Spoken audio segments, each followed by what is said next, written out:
नमस्कार दोस्तों, मैं आशीष और आपका स्वागत है माय पेन माय वर्ड्स में। मैं आज फिर से हाजिर हूँ एक नई कहानी के साथ।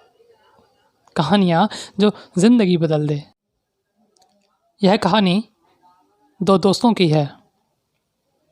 एक बार दो दोस्त समुद्र के किनारे टहल रहे थे।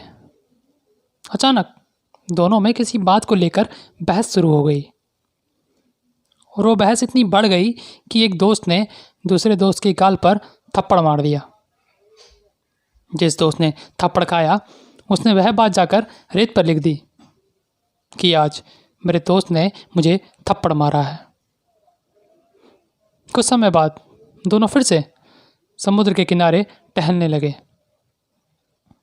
और थोड़ी देर बाद किनारे पर समुद्र के पानी का बहाव कम होने लगा।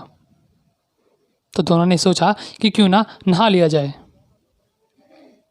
दोनों जैसे ही नहाने के लिए गए तो जिस दोस्त ने थप्पड़ खाया था उसका पैर रेत में फिसलने लगा और वह डूबने लगा।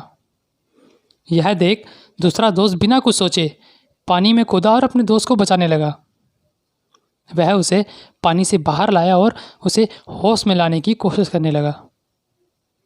दूसरा दोस्त जैसे ही होश में आया वह उठा और करीब के एक पत्थर पर जाके लिखने लगा कि आज मेरे सबसे प्यारे दोस्त ने मेरी जान बचाई है।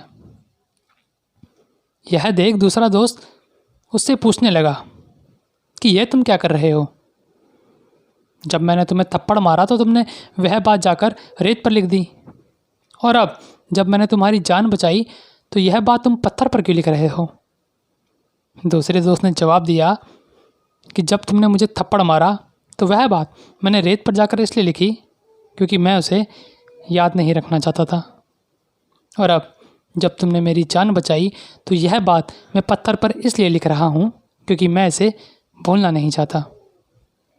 हम अक्सर जब कोई हमें दुख देता है या कष्ट पहुँचाता है तो हम उनसे दूरियाँ बनाने लगते हैं, और इसके उलट जब कोई हमारे साथ कुछ अच्छा व्यवहार करता है या हमारे लिए कुछ अच्छा करता है तो हम उसे अधिक समय तक याद नहीं रखते।